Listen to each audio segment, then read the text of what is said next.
तो आप सभी का स्वागत है आपके अपने YouTube चैनल होम साइंस में, जिसमें आज आप सब देखने वाले हैं BA first semester home science. जी हाँ, बीए प्रथम सेमेस्टर गृह विज्ञान की क्लास आज होने वाली है। आपने थंबनेल में पहले ही पढ़ चुका है कि भोजन पकाने में जो भोज्य तत्व होते हैं उन पर क्या प्रभाव पड़ता है। आज हम लोग इस वीडियो में यही टॉपिक पे चर्चा करेंगे।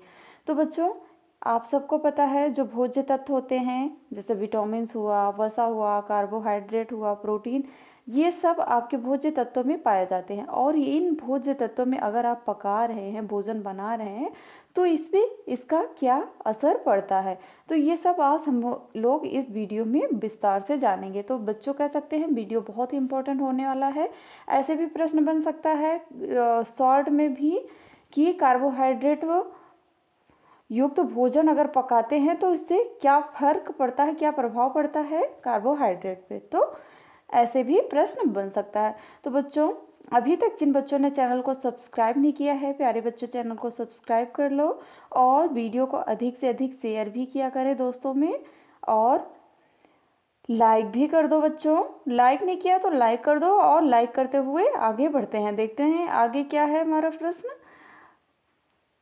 कार्बोहाइड्रेट, आपको पता होगा कार्बोहाइड्रेट होता क्या है, बताइए। जो स्टार्च होते हैं वो आपका किस में आता है, कार्बोहाइड्रेट में आता है। जैसे अगर हम देखें कि जो कार्बोहाइड्रेट होता है ये किस प्रकार से हमारे भोज्य तत्वों को प्रभावित करता है अगर हम भोजन पकाते हैं तो उसमें क्या होता है बच्चों, जब हम भोजन पकाते हैं तो उसमें भोजन में जो उपस्थित स्टार्च होते हैं, स्टार्च जानते हो क्या होते हैं, कार्बोहाइड्रेट के मेन तत्व हैं। स्टार्च के जो उचित पाचन है, तो भोजन का पकाना, अगर आप स्टार्च का उचित पाचन नहीं करते हैं, उचित पाचन है तो ही हम क्या करते हैं, भोजन को पकाते हैं। आप भोजन किस लिए पकाते हैं, जो आपका कार्बोहाइड्रेट में स्टार्च होता है वो उसका उचित रूप से प्रयोग हो सके।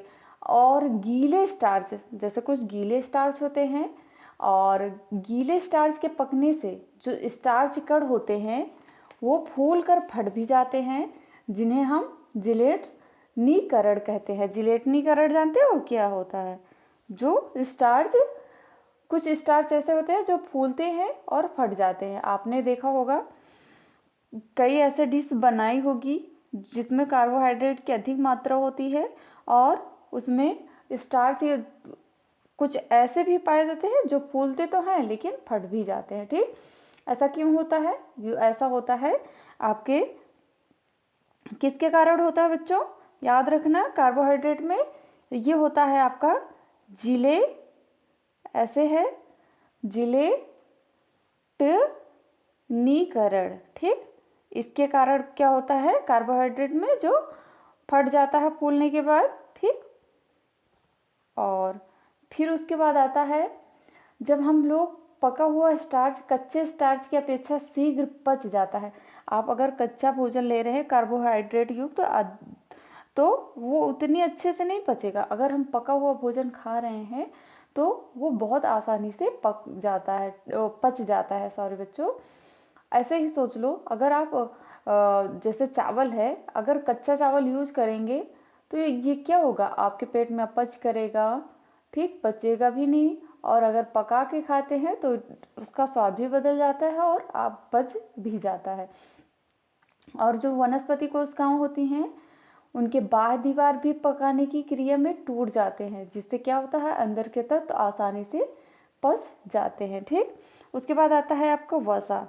वसा में क्या है बच्चों, आप सबने देखा होगा वसा में, आप जब वसा यूज करते हैं अपने दैनिक जीवन में तो उसमें क्या होता है, ज़्यादातर ऑयली होता है। तो भोजन पकाने से जो वसा होता है उसके ऊपर कोई प्रभाव नहीं पड़ता है। याद रखना, भोजन पकाने से वसा के ऊपर कोई प्रभाव नहीं पड़ता है। बहुत अधिक ताप पर बहुत देर तक वसा गर्म करने से क्या होता है, वसा के फैटी एसिड विखंडित हो जाते हैं, जो स्वास्थ्य के लिए बुरा प्रभाव पड़ता है। आप सबने देखा होगा कि अगर बार बार तेल, उबाला हुआ तेल, जैसे जिसमें पूड़ी तलते नहीं है, वो रिफाइंड तेल अगर आप दोबारा तिबारा यूज करेंगे तो इससे क्या होगा, ये आपके स्वास्थ्य के लिए हानिकारक होता है। और वैसे भी अगर तेल का तड़का लगा रही हैं, तड़का लगाने के लिए तेल डाल रही हैं, तो इस पर कोई फर्क नहीं पड़ता है वसा पे। वसा क्या है, आपका फैटी चीज़। ठीक, नेक्स्ट आता है प्रोटीन। प्रोटीन भी क्या होता है प्यारे बच्चों, प्रोटीन जो आपका होता है वो पकाने की क्रिया से प्रोटीन जमकर सिकुड़ जाता है। अगर हम प्रोटीन पकाते हैं तो ये जम करके सिकुड़ जाता है। और हल्की पकी हुई क्या होता है, जो हल्की पकी हुई प्रोटीन होती है कच्ची प्रोटीन की अपेक्षा शीघ्र पच जाती है। और भोजन के अधिक पकाने से, जैसे अधिक भुनने तथा तलने की क्रिया करना, इससे क्या होता है प्रोटीन का पौष्टिक महत्व होता है। प्रोटीन का जो पौष्टिक महत्व होता है बच्चों, एक मिनट, प्रोटीन का 1 सेकंड, जो प्रोटीन का पौष्टिक महत्व होता है वो क्या होता है, वो नष्ट हो जाता है।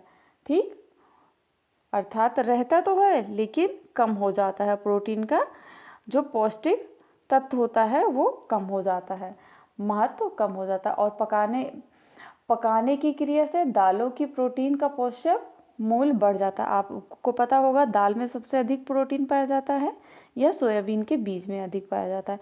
तो दाल को अगर हम पकाते हैं आंच पर, तो दाल पकाने से क्या होगा, इसका प्रोटीन बढ़ जाता है। ठीक,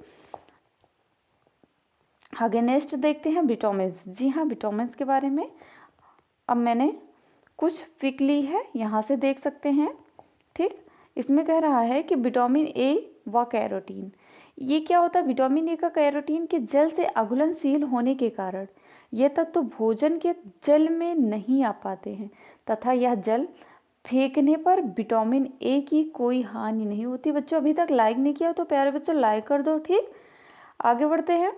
तलने अथवा भुनने की क्रिया में सब्जियों में काफ़ी मात्रा में विटामिन ए व कैरोटीन की हानि होती है।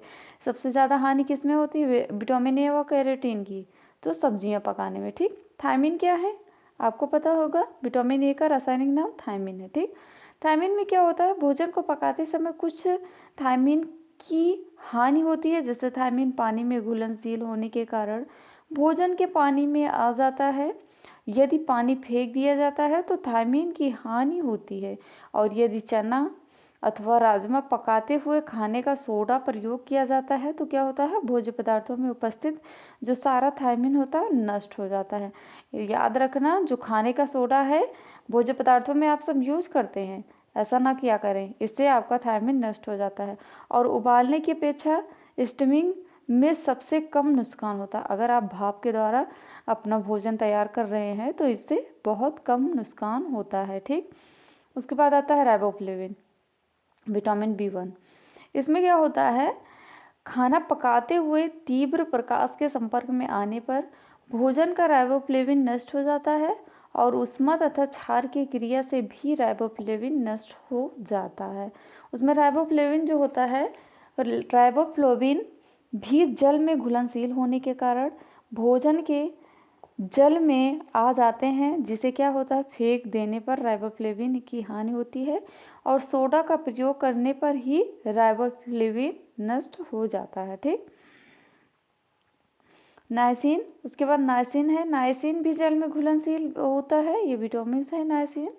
और भोजन के पानी को फेंक देने पर नाइसिन की भी हानि होती है। विटामिन सी क्या है, भोजन पकाने की क्रिया में विटामिन सी क्या होता है बच्चों, विटामिन सी का वायु से ऑक्सीकरण होने के कारण विटामिन सी नष्ट हो जाता है। और विटामिन सी पानी में घुलनशील होने के कारण पानी फेंक देने पर भी नष्ट हो जाता है। ठीक, खनिज तत्व क्या है, पके हुए भोजन का पानी फेंक देने से कैल्शियम, फास्फोरस, लवण, सोडियम, पोटेशियम, मैग्नीशियम आदि विभिन्न खनिज तत्वों की हानि होती है। इसलिए भोज्य पदार्थों की कठोर पानी में पकाने से पानी का कैल्शियम भोजन से दूर आ जाता है।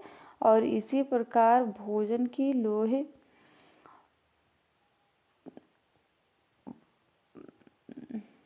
सॉरी बच्चों, जैसे लोह युक्त तत्व होते हैं ना, उसमें खनिज तत्व तो अधिक मात्रा में पाया जाता है। ठीक, मिलते हैं नेक्स्ट वीडियो में नेक्स्ट टॉपिक के साथ। तब तक के लिए जय माता रानी।